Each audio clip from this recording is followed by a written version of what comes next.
everyone. A very warm welcome to the webinar session. I hope you and your family members are doing well and safe. Okay, I'm Nishita, your host for today. I'm the Senior Manager Marketing at Pi Data Centers. So what we have brought for you today is our insight to a comprehensive bouquet of SAP on cloud infrastructure for all business needs. So we will also see how a curated SAP on cloud strategy can make your business work life seamless and hassle-free. So next 1 hour, 1.5 hours, you will see some insightful tech talks and engaging panel discussions with leaders from across the industries. So we will also take Q&A breaks intermittently. And on that note, I would like to invite Gio Korean, Director and Head SAP Practice Pi Data Centers, to open the keynote presentation. We also have Bibin K. Stephen, Principal Consultant SAP Practice Pi Data Centers, joining Gio in this keynote presentation. So with that, over to you, Gio. Pi is highly regarded by SAP, considering the fact that being getting certified on these four areas of infrastructure, cloud, HANA operations, and hosting operations happened to be within a short span of time. That is near about 2 years of its operation commencement in 2017. So we got certified in around 2019 in all these areas. So that means 2 years was a marvelous milestone that was achieved by Data Centers. Of course, what made us achieve this milestone in our journey is due to the fact that most of our leadership team, including our CEO, CTO, and myself, comes up from a strong SAP background, and with experience spanning several years of managing large global SAP implementation projects. This has also helped us in laying strong foundational capabilities in our DNA to build up extensive focus on serving SAP infrastructure services for our customers, as well as the meeting the market demands. Well, let me also give a high-level briefing about each of these certifications that you see in this slide. What is it all about? That help you with understanding on how these are awarded to Pi and what is the significance of each of these certifications. So to begin with, first is a cloud and infrastructure operations. So SAP validate so many data points before they award the certification to any service provider. So which includes the service portfolio, the skills and certifications that we have, the cloud and infrastructure operations that we are capable to do. Which includes the parameters like the number of hosted customers, either it's on cloud or non-cloud, number of hosted SAP systems, SAP service catalog that we offer to our customers and which is ready for the go-to-market. Then the cloud building blocks, what technology stack that we have leveraged to deploy the cloud platform. Then the cloud scalability and flexibility. Of course, the scalability comes up with our tier 4 data center facility, which is uptime certified. And also the various skill set that we possess in the data migration space. And the skill sets and certifications which SAP validate includes the training plans, the certified ITIs skill sets, then underlying building up blocks of the cloud and the infrastructure offerings. So all these various parameters will be evaluated. And also we have to maintain stringent operation manuals, system and cloud monitoring technologies like the storage level, CPU, network. So basically a lot of monitoring capabilities we have to incorporate.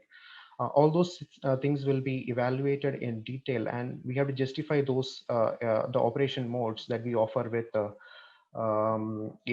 valid data points. Second thing is I would like you to take you through the data center facility that is part of the cloud and infrastructure. So data centers at the forefront. We have to showcase and show that this is resilient to impacts of external risks such as fire, natural calamities, etc. So we have to showcase fire detection and suppression systems that meets the global standards are deployed, and it works on a periodic. There are various drill activities that is carried over a period of time, and we have to maintain logs and records of all these things. So various aspects of data centers are also validated by SAP before they certify any data center. The infrastructure redundancy and the failover testing that includes the non-IT part also, like power and cooling, then the physical security and perimeter protections. These are some of the other major areas which is factored as part of this validation of certification program. And access control to each individuals, so it's based on purely roles and responsibilities. So we are allowing only the designated personnel to certain areas that is restricted for the data center operations. So all these factors are validated by SAP before they award the infrastructure operations, certification. And network and connectivity hub. What is the network backbone that we are, deployed for the data center? Like how many telecom service providers, and what is a redundancy path for each network routes that we have deployed, and how much bandwidth we can provision, and what is the firewall and all those other components that constitute this infrastructure as defined and architected, and what are the quality levels. So these are some of the other areas which is covered part of the certification too. And then comes the managed backup and disaster recovery. Disaster recovery plays a major role in defining the data centers redundancy path. So that is validated as well. We have to showcase the DR capabilities and the tools and processes that we follow to invoke a DR operation for a customer, as well as the entire whole of data center. So this is also being showcased to SAP to get the certification area done. Then comes the third certification, SAP HANA operations. So HANA operations also, as I mentioned the previous certification, we have to showcase hosting services that we are providing to the industry as well as our customer base. Then the application management services, how do we manage SAP applications for our customers? Then the development services, in certain areas we have to do take up the development services for our customer bases. And the consulting services, so we provide certain advisory and recommendation services to the customers regarding how they need to move ahead with the cloud operated model or the cloud first strategy. So these kind of capabilities is evaluated as well. And then certainly comes the extensive HANA operations, which is more complex and that demands more highly technical skills to run this HANA operations. These are evaluated as well. Then comes the certified training plans and the certified resources who are capable enough to take up these works. These are evaluated as well. And the additional services of SAP HANA, like the migration, the onboarding process, assessment and advisory, etc. The last one is about the hosting operations. Hosting operations is pretty much nailing down to the basis administration, which is part of the SAP, which is really the SAP administration. So these components play a very key role in defining the hosting operations part of the certification, which includes the number of hosted SAP customers and number of hosted systems, the product experience. So SAP comes up with the various tiers of products like CRM, SEM, SRM, then inventory management. So there are various, product portfolios that SAP has. So we have to showcase experience to manage all these product suites, in a much in-depth technical manner. So these are evaluated as part of the hosting operations certifications as well. So each of these 4 certifications that we have till date, comes up with a lot of preparation and have gained the certification with a deep experience in this vertical in terms of managing the SAP operations for our customers.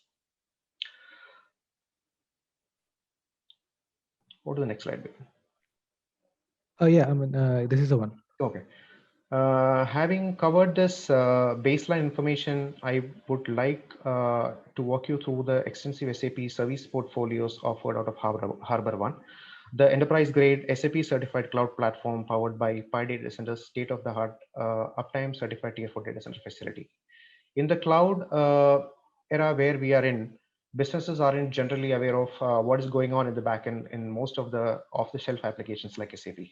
Your main concerns are functional and practical.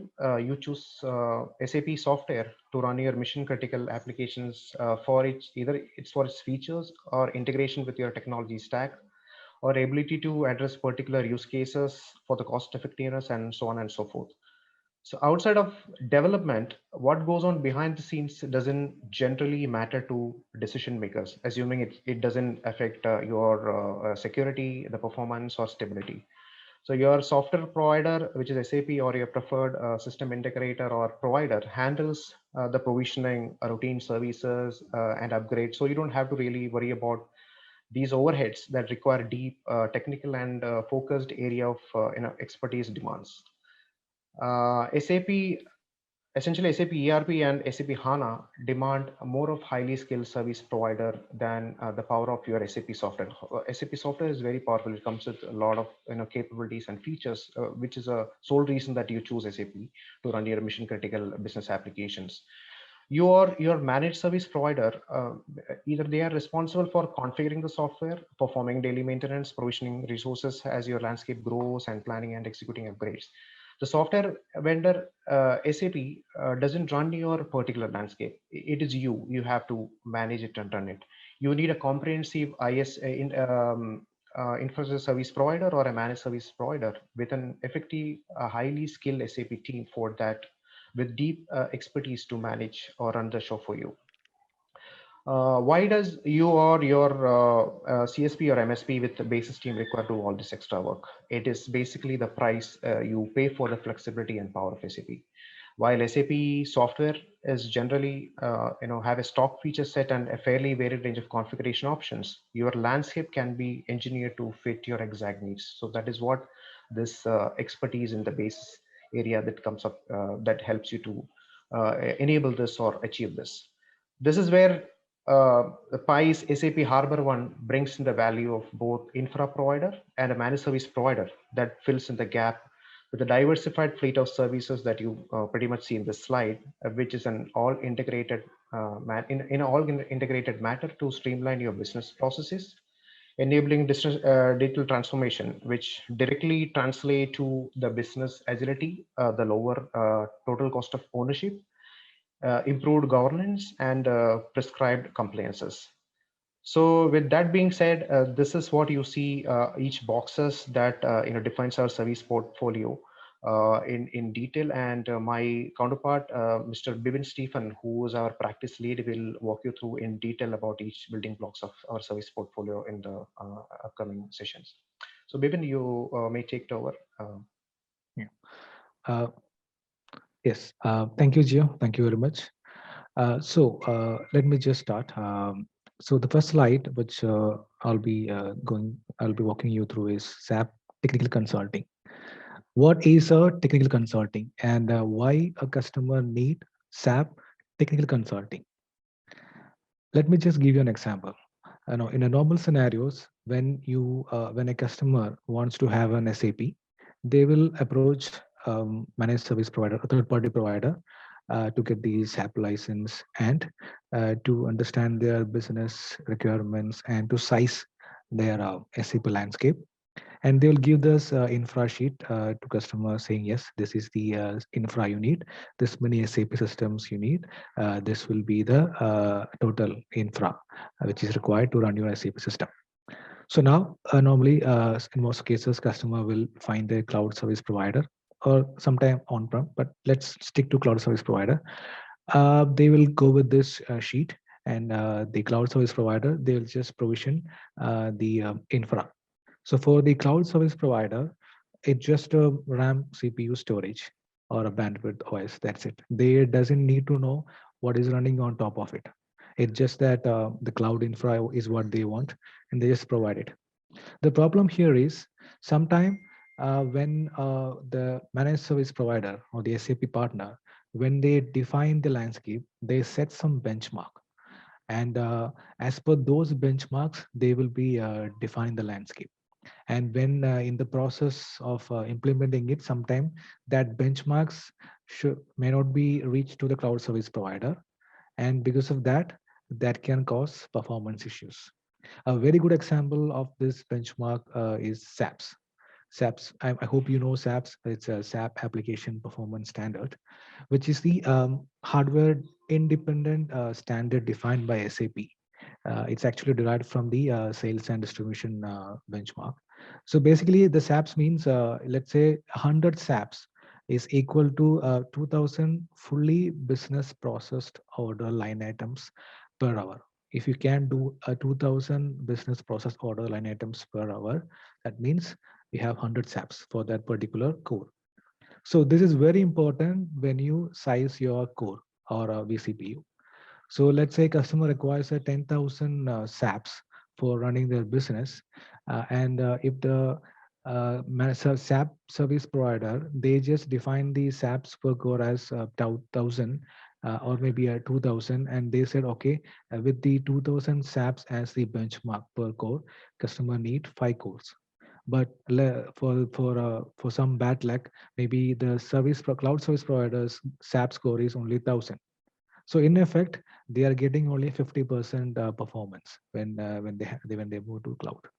So this is a very classic example of missing the performance optimization. So this is where we are trying to bring or the fill that gap by providing this SAP technical consulting to customer. Whenever customer comes to us for any SAP infra, we ask customer, what is the SAPs you need?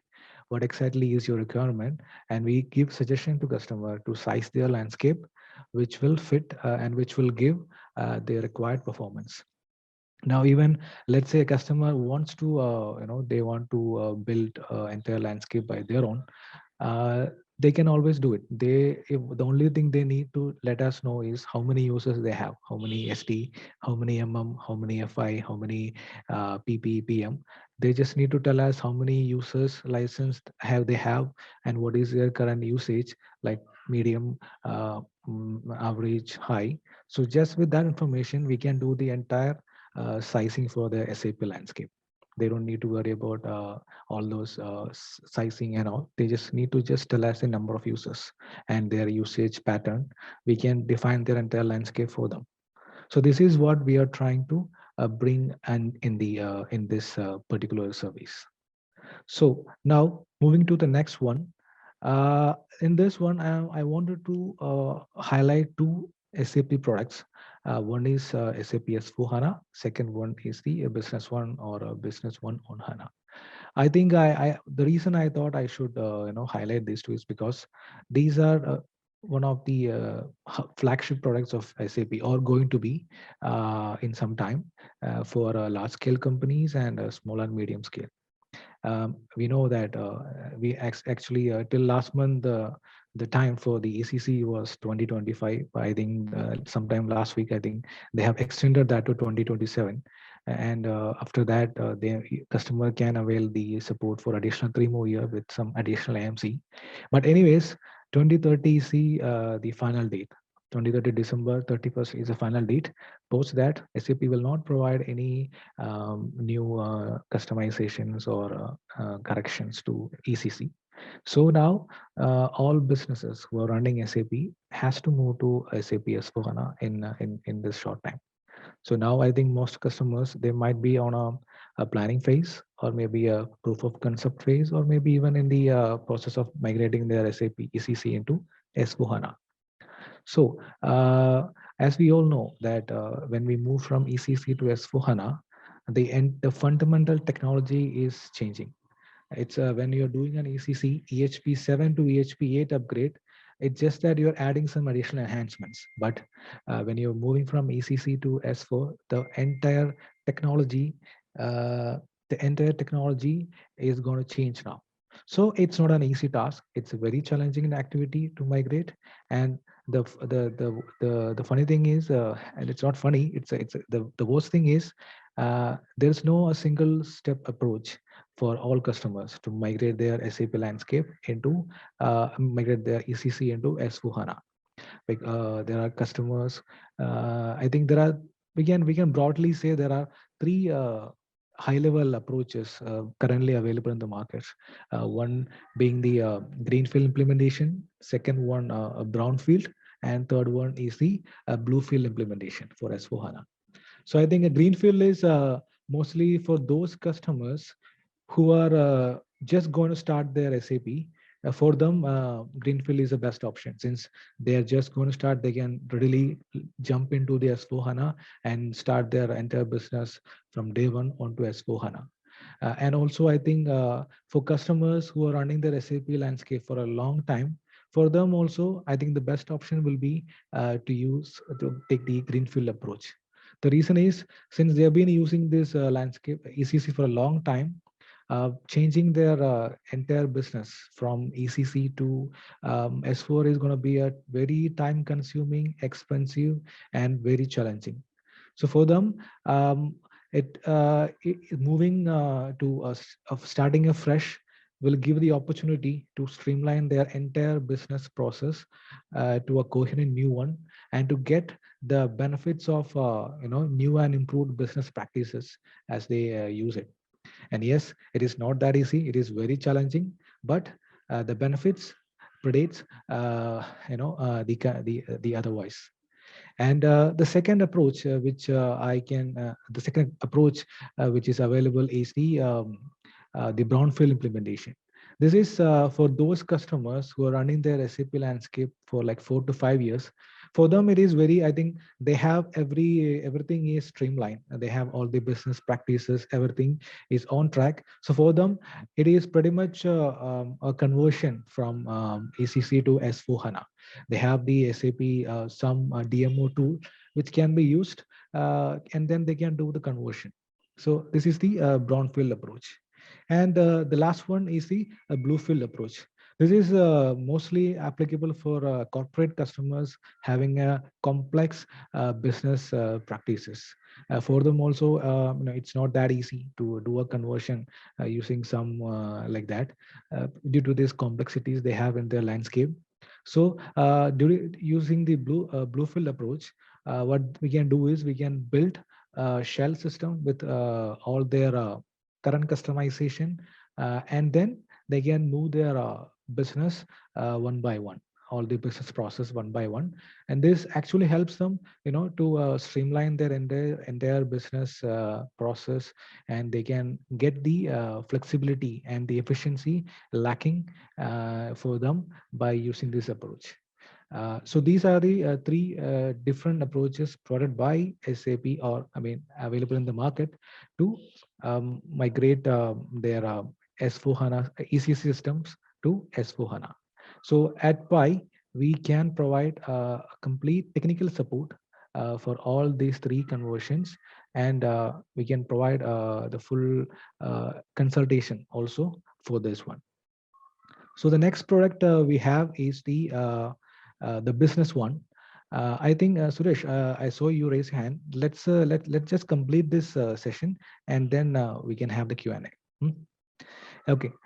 So the next one is the SAP Business One service. So this is mainly for small and medium scale customers. Till some time back, it was Business One on the SQL database.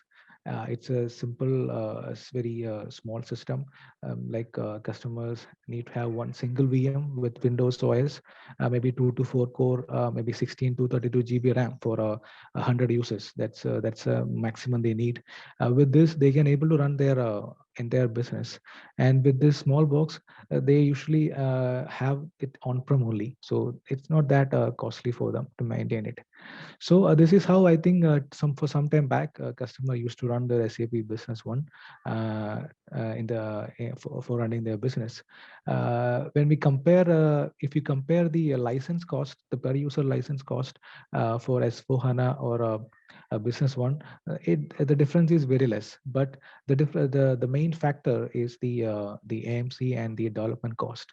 That is the biggest factor when you choose whether you want to go with B1 or S4HANA. And also, yes, Business One doesn't have the HR module, so you will have to go for some third party, which is available in the S4HANA. So this is how the Business One used to run. But now SAP has given an option to move their Business One onto HANA. So this is a new, I can say again, a new arena for the customer, because so far they need only one VM, a Windows VM with SQL DB, and all the B1 consultants. There's no much distinction about a technical consultant or a functional one in B1. They will do the installation and they can manage it because it was a straightforward activity. But now with HANA, things has changed. Now you need two VMs. One VM with the Linux OS, mainly SUSE or RHEL, and then one with the Windows. And also you need to do the B1 installation in a split way. You have to do some installation on the in the Linux VM, like the license manager, the SLD, and then other features on the Windows VM. So here, suddenly they have to learn HANA and they need to know a Linux OS.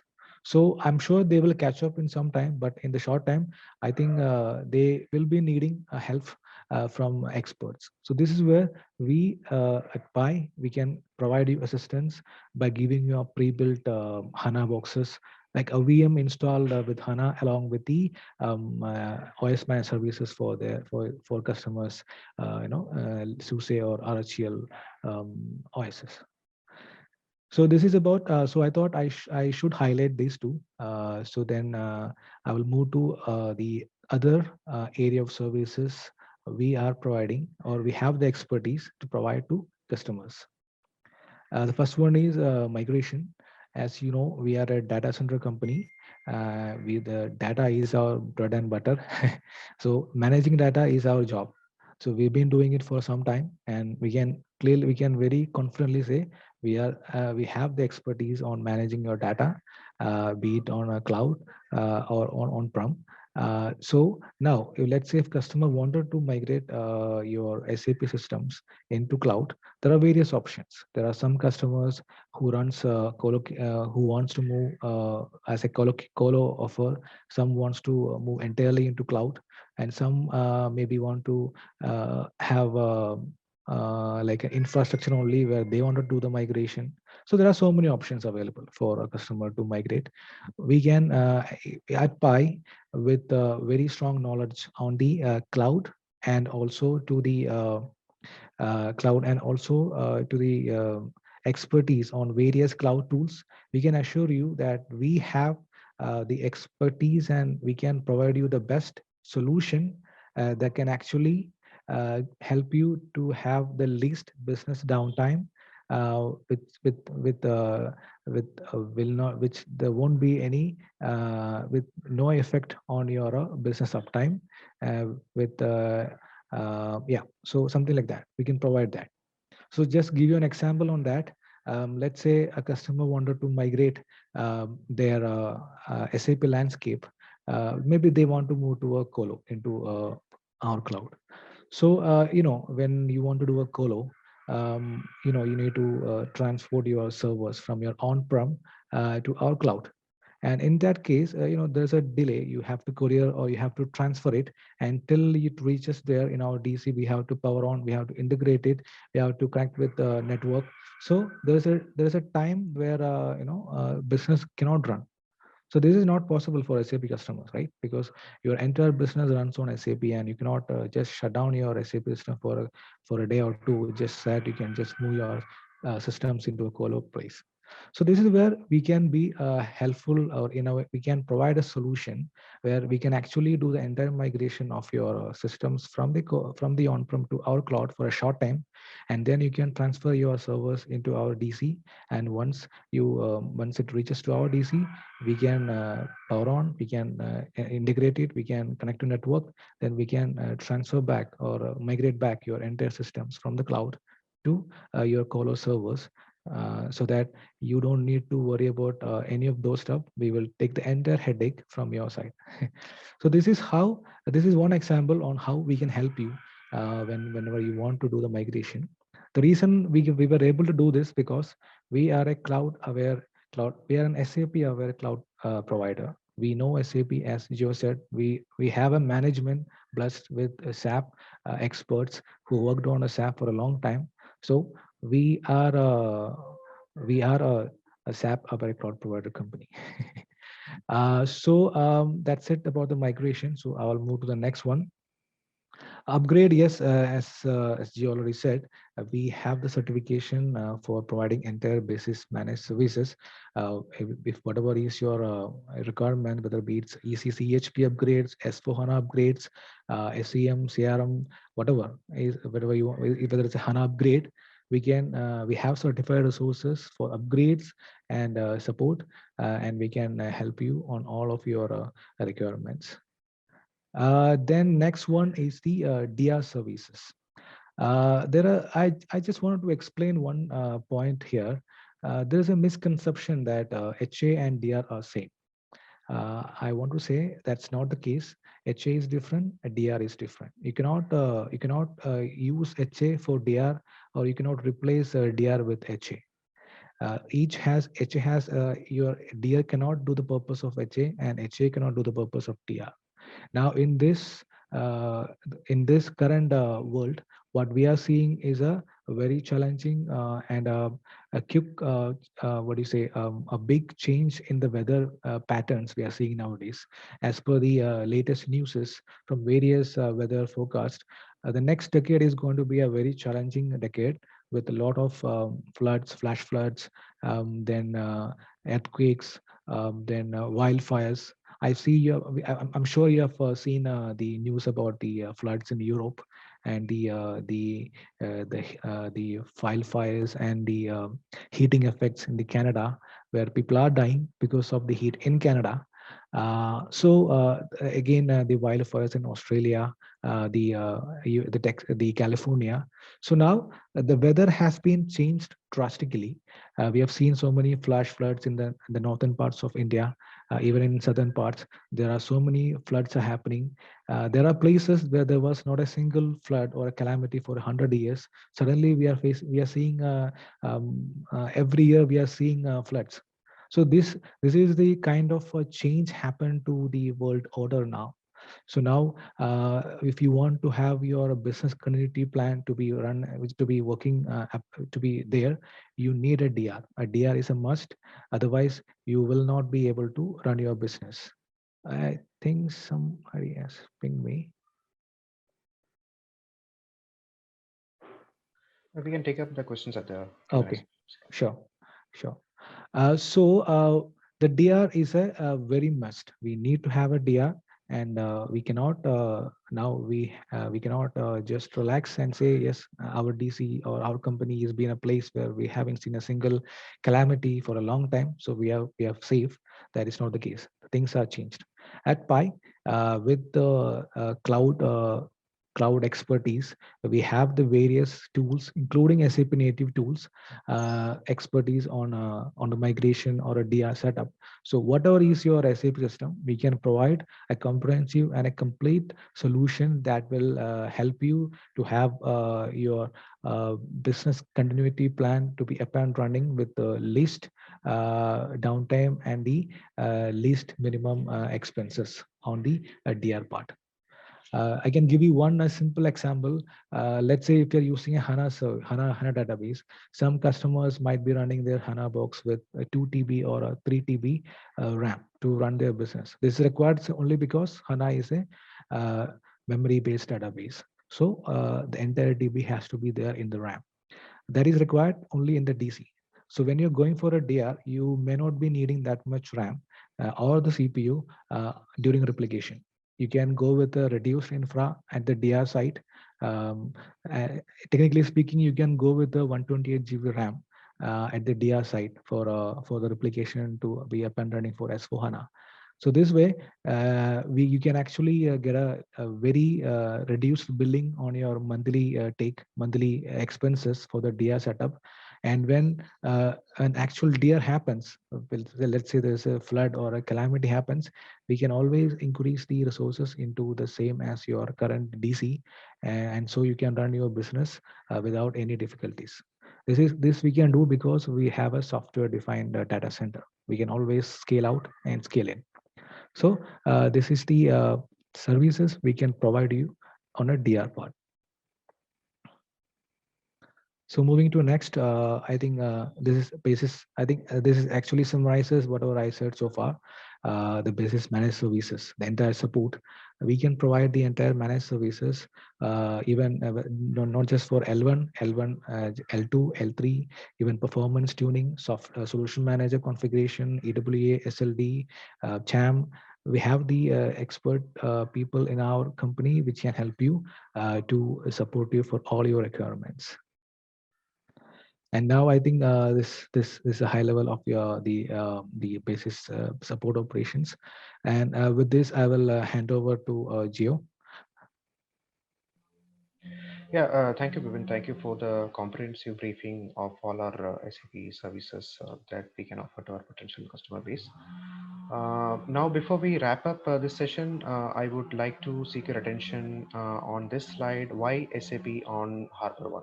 So there are certain differentiators that we are bringing into the market where it will be very beneficial for our partners or the potential customer base.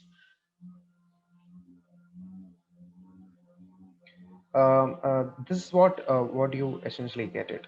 So for an SAP or a prospective SAP customer or an SAP customer, the major investment for them to start their SAP journey comes in the form of a capex, which includes the buying the licenses plus the annual maintenance contract that you have to sign up with SAP. That is the major capex investment part that you have to incur before you take a decision to start your journey with SAP. And then comes the software implementation. Once you got into software, then comes the software implementation part, which again comes up with a significant cost. And then followed by hosting the infrastructure, whether it could be your on-prem, you have to procure the servers at your own data center premises, or you can opt in providers like Pi or anyone else, any public cloud platforms. So then that brings in your infrastructure cost, which if it's an your own data center means it's abrupt capex again for you have to procure the servers and the corresponding hardwares to set up your the platform, SAP platform. So what we offer to the customers in terms of offering better TCO is, we have bundled all these three layers into a single box kind of an offering, whereby it comes with a license plus AMC plus the implementation, including the infrastructure, because infrastructure being part of the cloud and data center, right? It's our bread and butter. But we are trying to bundle these aforementioned capex investment component to this, and we are offering it as a bundle. So this is gonna benefit the customer in a big time. First thing is the cost savings. Outright benefit is cost savings. Then comes the implementation time savings. You don't need to really look for an implementation partner to take his own sweet time to get the implementation piece done. Maybe it may be targeted initially for a 9 months period, but later on ending up in a time frame of 1.5 years or 2 years or so or more. So we will be able to offer this as a bundle where you can get the cost benefits with the business agility by taking your implementation time and making it in a much faster way. We'll be able to support our customer base in so-called format. So this is something that a differentiator in the market that we would like to highlight. And the value proposition that you're going to get is, yeah. So it's remove cost as a barrier. As I said, this is one of the major, nightmare for any SAP potential SAP customer to handle. So remove cost as a barrier, and you get a one invoice for your enterprise business needs, whereby the implementation, the license, AMC, everything is bundled. Being that is a fact, so you get, say, a one invoice, and you get an end-to-end delivery experience from development to deployment of applications and managing your services and your periodic maintenances, your performance tuning, your scalability, everything comes as an end-to-end experience. And we also will be building a long-term relationship with such an engagement, going with so-called mentioned model. So these are the benefits of our SAP managed cloud service offering. The value proposition, like I already mentioned, we can handhold the customer in fulfilling their cloud first strategy. It's not just SAP. Many customers have non-SAP products as well. So clubbing it all together with a single provider like Pi, we'll be able to handhold you in fulfilling your cloud first strategy.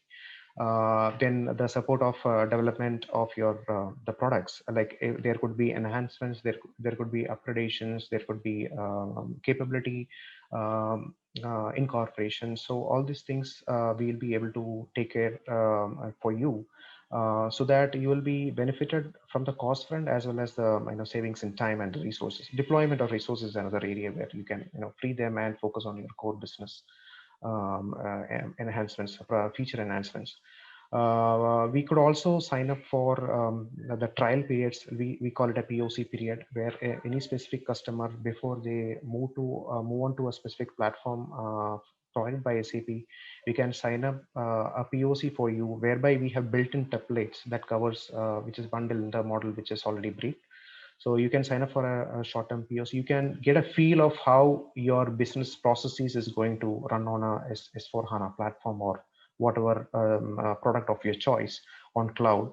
And you also get a performance feeling how it's going to work, run for you in the cloud world. Many customers I've seen raising concerns at how their applications is going to perform in the cloud. So all those questions and confusions will be alleviated going with so-called model. And this is very cost effective. Whoever interested can definitely reach out to us. We'll provide you a proper plan on how to sign up for this engagement. And of course, the last thing is the guaranteed data localization and protecting data sovereignty. Because being the fact that we are an Indian-based service provider, all our data resides in our own facilities within India. So this is another value propositions, in a bundle. These are the value propositions that we could offer to our potential customer base. So with this, I think I would like to wrap up this session. We look forward you to partner with Pi for your digital journey. I wish you a good luck. Thank you. Thanks, Gio, and thanks, Bibin, for this insightful session, keynote presentation. I'm sure the audience would have picked up enough threads from this valuable discussion. So moving on, we will also have the Q&A session now. So if any of you have questions, you can message on the, you can just click on the Q&A button, and then we will take up those questions.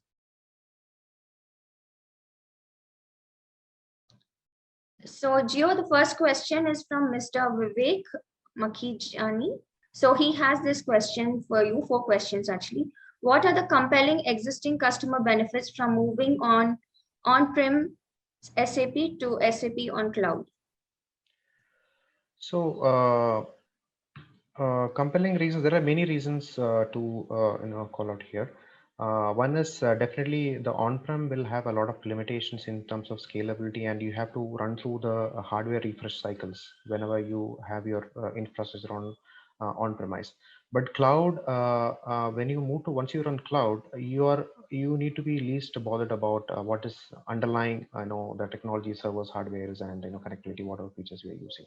So once you are signed up with cloud, your expenses will be, more or less, you have the visibility regarding what is the fixed cost you're going to spend for a cloud-based operating model. Besides this, the agility that it brings in. So any kind of a maintenance, including example, you can manage your own backup strategy, and you can enable HA on a cloud in a more easy fashion. Whereas in on-premise, you have to procure corresponding hardwares to enable high availability. So as a case with DR also you can enable in a very faster fashion on a cloud enabled model. Whereas in on-premise, definitely you'll have to run into all these limitations. For DR, in on-premise case, you have to find out an alternate DR location site, whereby you have to ship all your equipments, manage it, connectivity, configure, replication, and the management overhead as well is it's going to be very large.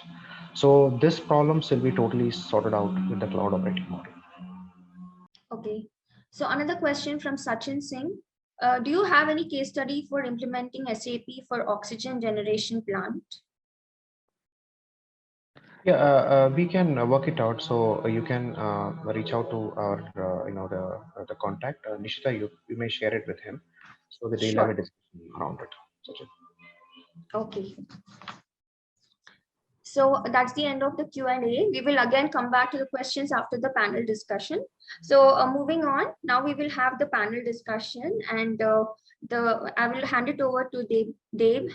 Dave is the Chief Revenue Officer and Global Marketing Head at Pi Data Centers. So over to you, Dave. Hey, Mr. Thanks. And thanks, Joe. Thanks, Bibin, for wonderful keynote. I think, and I was very excited seeing the questions coming in. I think they were like wonderful. So on that note, topic that we have today is that, is the changing SAP landscape making life easy for the IT leaders, or it's making it all the more challenging? So on that note, I'll like to invite Mr. Matthew Thomas, who is the SAP Practice Head, AsiaNet Satellite Communications. Hi, Matthew. Welcome. And good to have you with us. Okay. Yeah, and we have Dr. Makran Sawant. He's a Senior General Manager, IT, Deepak Fertilizers. Hi, Makran. Hi, good evening, everyone. Great to have you with us. Thank you.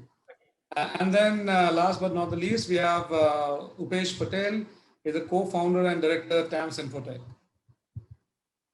Hi, everybody. Good Hi, afternoon. Upesh.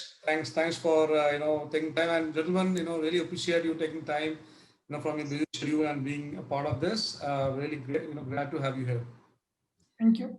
On that note, I think without much ado, right? I think so. Let me set the course right. So Matthew, I mean, if you don't mind, I would want to head towards you for the first, the first one, right? Okay. So I mean, being an sort of part of a large conglomerate, Matthew, right? How do you define your organization's SAP strategy right now? Well, just to have a high-level point of view, the current activity what we are doing is actually, as Bibin explained earlier, we are in the process of implementing SAP Greenfield implementation, which is SAP S/4HANA, Building and Revenue Management. Then we are having Solution Manager. And apart from that, we are going for the SAP CX, that is Customer Experience Solution also. So in the case of considering when we just started this journey, we just also considered where to go, how to go, traditional way of going that and all these things. So once we find out the future or the roadmap from any organization today or tomorrow is to cloud. So we are so that's one of the reasons actually we selected cloud as our future roadmap. And and moreover, the infrastructure what we have over here, as most of them we are hosted in cloud. Even though we are having a perpetual license, everything is going on cloud, and currently we are in the implementation phase. So as you said, it's a long journey. We just started it up, and miles to go. Wonderful. I'm sure that's the way forward, right? I mean, SAP and SAP on cloud is the way forward. And then my immediate, kind of a next kind of an attached question to it, Matthew, right? If you may allow, right? So as per you, right? I mean, what is the most, I mean, what is the importance of SAP administration, right, in running any business critical infrastructure? And do you think that it can be categorized as mission critical or strategic, or you think it's kind of a business as usual? Well, obviously, I feel like it is business. It is business critical. I mean, mission critical. In the sense, I feel like what I suggest, I do compare with the basis administration like a fireman. Till unless otherwise there is no fire, people won't understand the importance of the fireman. They will see actually ideally they're sitting it out enjoying watching the TV, right? So once the real the critical things happen, there's nobody else we need to go have. We need to call only the firemen, and they only can make the fire under control. So that's why if you see the basis over here, most of the organizations, they are not considering also in that sense, but in all areas, not only from the data, starting from the OS operating system, database, even from the storage level, networking, and to the some extent or more to the cloud, that journey, basis is actually integral part. So that what I think that. No, great. I think I like that that correlation to a fireman. It's a very, very nice and right correlation. If if I have to say that, Matthew. Thank you so much. So on that note, I think Makran, my next question to you, I think very similar to what I kind of asked Matthew, right? So how do you define your organization's SAP strategy? I mean, I know you have been big with that. So how is that getting defined? Yeah, in our organization, SAP being the core application for us, all the business processes are executed through SAP. So as a strategy, we are actually adopting hybrid cloud. So whatever is core to us remains on premises for us. But at the same time, there we ensure that there is an replica instance on cloud, so that if there is a challenge to access the physical landscape within the data center on premises, then we have a cloud option that we can immediately execute and move over to a cloud instance, so that there is no downtime as such due to the physical location constraints. So that is how we are maintaining the core ERP, but the surrounding applications, the supporting applications like S4 HANA, Ariba, SAP Ariba, all those S4 HANA success factors. The core ERP remains on premises, but success factors, Ariba is all on cloud. So we have taken cloud subscription model for implementing this solution. So whatever is core to us remains on-prem, whatever is the supporting app. With this, we are ensuring that we are able to provide 100% availability and uptime for our applications. And if at all there is a requirement of scalability, then we have the cloud option anytime available to make it more scalable. And it is also a little agile for us to implement more applications on cloud. So in overall sense, it is an hybrid kind of an infrastructure that we are looking at for a long term. I really appreciate that. I mean, I'm sure, I'm kind of a little privy to it, to your infrastructure, so I understand that where you're coming from. Okay, so my automatically connected question to you, Makarand, I mean, I'll continue with you, right? Being an IT leader, right? There's another, constant, constant on your toes that you have to be is in terms of the end of life or end of support, right, from your infrastructure to your applications to the enterprise licenses and so on and so forth, right? So knowing that the support for SAP ERP, right, is ending sometime around 2026, if my memory is sort of citing me, right, and the SAP S/4HANA obviously is the future and it's fast approaching, right?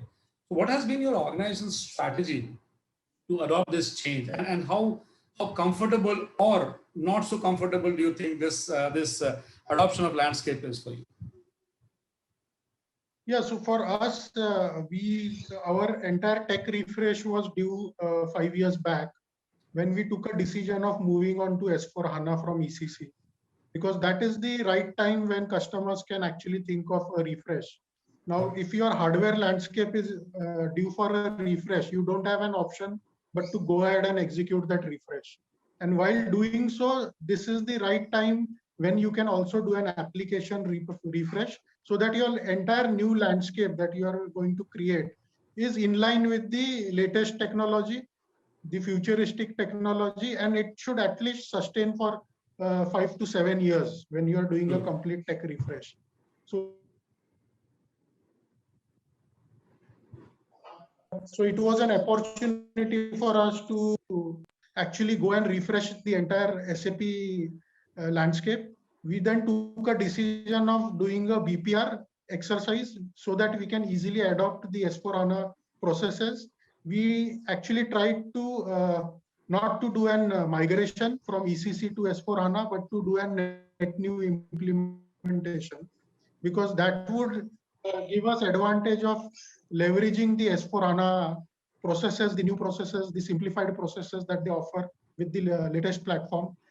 And the ECC for us was a very old implementation, so a lot of Z programming, a lot of customization was there as a legacy, which we wanted to get rid of those legacy challenges that we had in the past. And this was the opportunity that we leveraged, and we completely implemented a new landscape with S/4HANA fresh installation and adopting the BPR outcome of all the new business processes that we wanted to configure on S/4HANA. So generally, this is the only chance when an organization gets to do an entire rip and replace kind of an functionality activity. Otherwise, we generally do an migration activity to keep our processes intact. But those are only short term. If we want to do a long term implementation, then the refresh is much useful if we go and adopt completely a new and fresh landscape. Sure. No, that's absolutely true. So, I mean, just well, that was not something which was there in my mind earlier. So, while you did this massive, migration, right? Did you encounter, service disruption, system, because you run a massive IT landscape, right? Spread across. You have factories in remote areas and so on and so forth, right? So, did you kind of, experience that disruption of service when you did this whole thing 5 years back till you stabilize? So there was I would say a very big effort in terms of change management and managing the landscapes. We actually did a parallel run for a few months to ensure that when we are going live with S/4HANA, it is completely stabilized, and only after that we are exposing it to the live environment of the businesses. So what we actually did was setting up a parallel environment of S/4HANA, keeping the ECC servers and applications live until we get the confidence of moving to the live landscape, new landscape. And parallelly, gradually, we then started moving on to the S/4HANA landscape, with ensuring that there is minimal business downtime that may be required, and there is no service disruption in terms of stoppages of any business activities. So that is how we ensured. It took 8 to 9 months of I would say a switch over activity for us, and that was a crucial activity because we had to ensure that the business is up and running. There is no stoppage in the businesses, and at the same time, we wanted to migrate from old landscape to the new landscape. Sure, great, great. I think congratulations for doing that seamless migration. My friend. So my next question, Upesh, is to you, right? As you have been you have been having a significant play in the SAP system integration space, right? And you work with many large organizations, both in India and globally, right? So, as per your experience, right? What sort of best practices do you think the organizations, or do you see that the organizations are following, or you think the organization should follow to identify the right partner for their cloud journey with SAP? So Dev, I think this is a very important question, and this should be the first question for any customer when they are going to start their SAP journey. So let me give you some kind of background. Way back in mid 2015, when we, as a service provider or implementation partner of SAP, going to customer and approaching them, giving the cloud option, the resilience level was very, very high. Today, the paradigm shift has happened and the approach has been completely changed. Okay.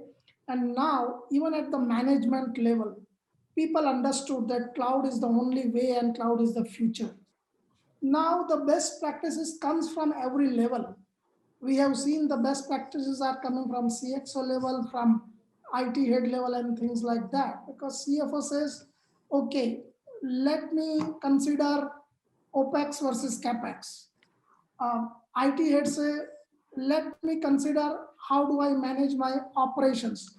Do I have a capability of running my IT department all with all required skills, keeping the churning out and churning in mind and all those things. So that is the second best practices.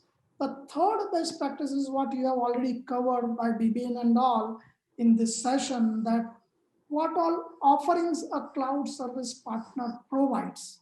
Infrastructure as a service, platform as a service, software as a service, because today a customer doesn't come only with the ERP.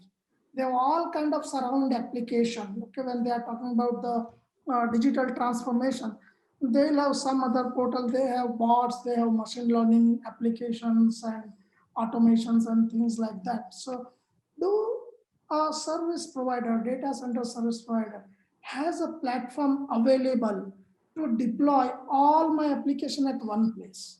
So that is another best practice. The other thing which is very important, and that also covered in this session, that how the data center service provider team are SAP aware. we have seen many a time in the past that many customers have struggled because the team who are managing the infrastructure, they were not formally trained or aware about how SAP operates or how to deal with SAP application from the infrastructure standpoint. And the last one, but not the least, is the option of scaling up and scaling down. And along with this scaling up and scaling down, what kind of a flexible deployment the data center is providing. So these are some of the criteria which also works as a best practices. And if you look at it, this comes from the entire organization. As I said, some of the best practices are coming from CFO, some are from IT department, some are from business heads and things like that. Okay. No, that's interesting. That's a very interesting proposition. Thanks for bringing that the light. And I think it's very important that, as an enterprise, I mean, we have, two of the, technology leaders with us, right, who do that, hard job of identifying the right partners. I think it's very important, right, to do that. I think, Matthew, I would take the liberty to come next to you. Right. So as a technology leader, right, so what's your view on the steps, the typical steps that are required, right, to be defined for cloud strategy to move SAP workloads to a cloud service provider? So typically, what are the steps that you think should be taken as a leader that you would recommend? Well, as Sumesh said, the first thing actually we also consider is from how the best practices can be leveraged in moving to the cloud environment. See, there are a lot of scenarios, like, because now if we just think about current scenario, like if we can trust your Gmail, where we don't know where is the server, and whether we can do our transactions in our through internet, or we can transfer our money, why can we trust our data as well? So that was the thought process we are having. One of the things what we are when you plan for moving to cloud. So we started as we just started with different evaluations and different methodologies and roadmaps what SAP is having. So through that roadmap, when we move around, we are able to find see from not only from OPEX, capex to OPEX mode. So the benefit what we are getting is that then it can scale like anything, and no need to buy something what we need for tomorrow today. And moreover, as a basis person or a basis consultant, most of them worried about when my system will go down, or how about my availability. That all, see, the thing is that, like, even if you see from the historical SAP's programming side also, SAP used to get a dump if there is any error, and there will be obviously there'll be one line, contact your system administrator. So he's the one who's supposed to give you the entire solution where SAP don't have. That's the way they're structured. So even when something is down, that means the entire system. If there is one program is down for one HR department, it's affecting only one person or one department. But this is what the basis part or the infrastructure side, once you thought about the cloud, it is affecting the entire organization, business, and the future. So we have just considered all these factors while we thought about our cloud journey. Wonderful. I think it's very, very valid point. I think that point was very nicely said, right? When the SAP is down, there's only one solution: contact your system administrator. I think that's like like a one-shot kill statement. Okay, so I think on that note, so Makarand, I'll come to you, as next, right? Do share your insights, Makarand, in terms of how any organization should be planning a cloud operation model when it talks about, S/4HANA. Yeah, see, S4, if the S4HANA implementation is targeted clubbed with an tech refresh, then as of now, cloud option is one of the very, I would say, one of the better options rather than going on premises. The reason is very straight because you have the agility, the flexibility, the scalability that cloud offers, and very matured services now available with the cloud offerings. Yeah. So that is where it makes us a better option if we go for a cloud deployment rather than an on-premises. On-premises is only advisable if you all already have an infrastructure in place which can be utilized as an hosting environment for latest technology. But otherwise, if it would be a capex investment, then definitely cloud is a better option because firstly you will avoid the huge capex that you would implement in managing resources and oversizing the resources considering the 5 year 7 years roadmap. Whereas in cloud model you only pay as you use, so you have a very optimum BOM designed at the cloud environment where you only start utilizing what is the actual requirement, and gradually as you grow the cloud infrastructure is getting available for you to utilize, and the billing is as per actuals, so you don't overpay or you don't over invest into an infrastructure when you are adopting a cloud environment. And now even with the latest technologies, everything is cloud native now. So whatever technologies we adopt, by default they are cloud native, so we don't have to get into technical challenges of migration or implementation. It is much simplified as compared to the earlier uh, and implementations that we have seen. So 5 years back the scenario was different, but today cloud is much matured option, and people can actually go and give cloud a preference over an on-premises setup. No, I really, agree to that, right?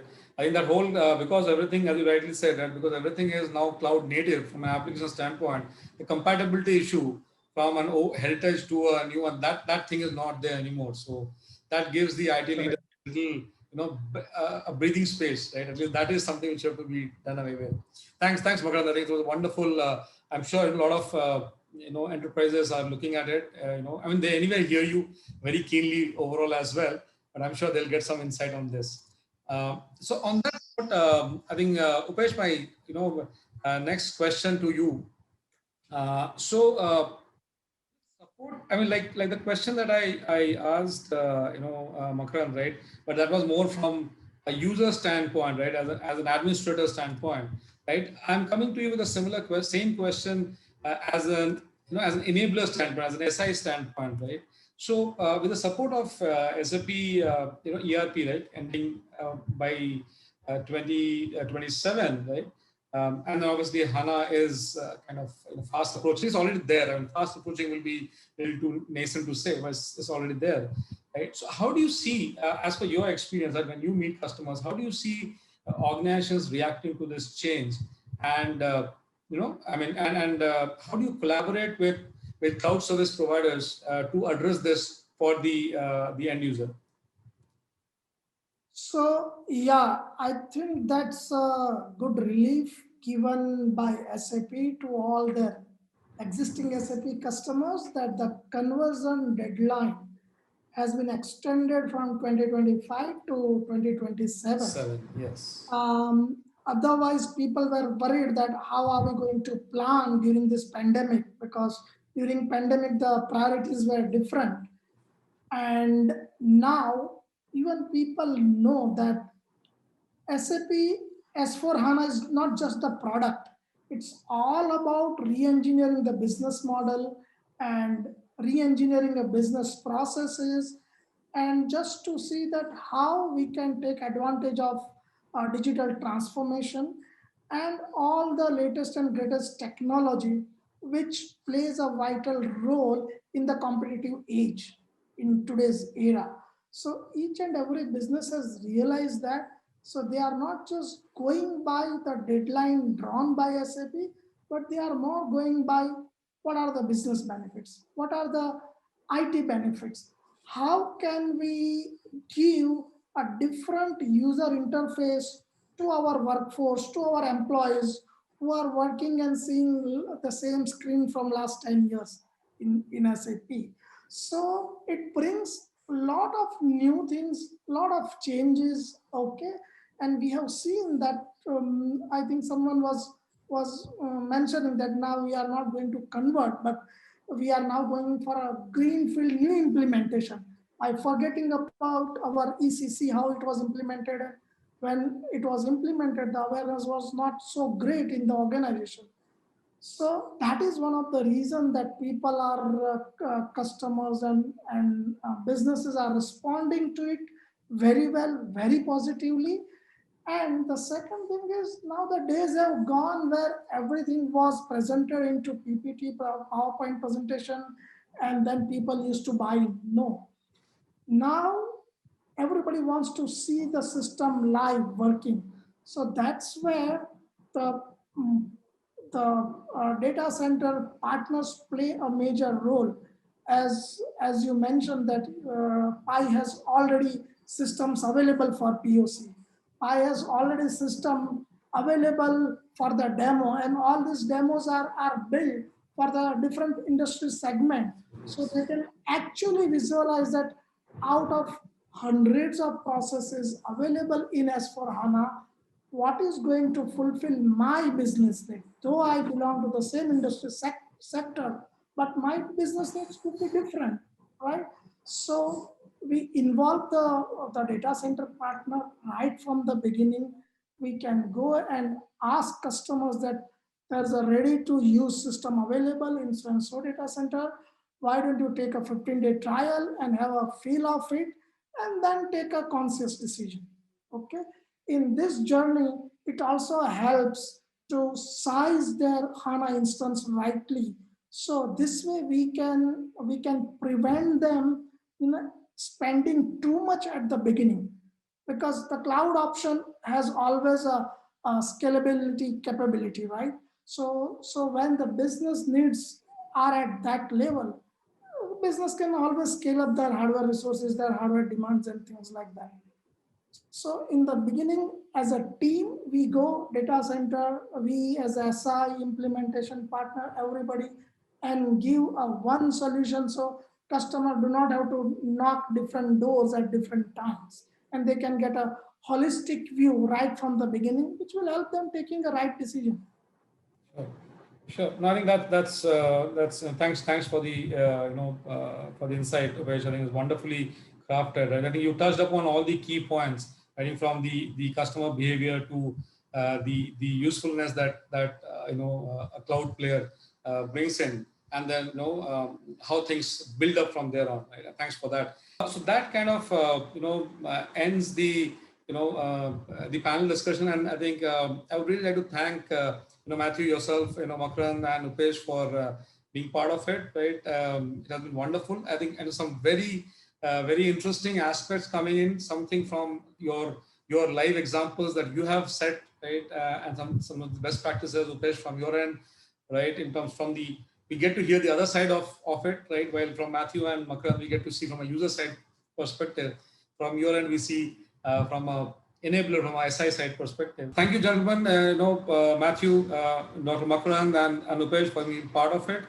Really appreciate you taking time out, right, and being part of this very interesting discussion, right? I'm sure we'll keep on connecting with you, on and off, and having multiple such discussions again. Right. Thank you so much for joining. Really appreciate that. Thank you very much. It's my pleasure too. Thank you, Matthew. Thank you so much. Thank you. Thank you. Okay, so on that note, I would like to thank everybody who has taken time out to be part of this webinar. Right, very well constructed, webinar, and some very interesting discussion, right, from the keynote from Gio and Bibin to some of the expert views that we heard from Dr. Makran, from Matthew, and then from Upesh, right? I think, and then some very interesting questions coming in from the audience. I really appreciate you participating and asking the questions, right? As we committed, all your questions will get answered. I'm sure we could not take all the questions right now, but we will ensure in the next 24 hours you get an answer to all of them. And please feel free to drop a note, be part of the survey that's there right after this this webinar. And also, if there's anything else that you feel we can help you with, feel free to drop a note at marcom@pidatacentres.com. Right, we would be happy to have your questions and be of help wherever possible and to whatever extent possible. And thank you so much, gentlemen, for being part of this. I really appreciate that, and have a great evening. Thank you. Thank you. Thank you, everyone. Thank you, everyone. Thank you so much.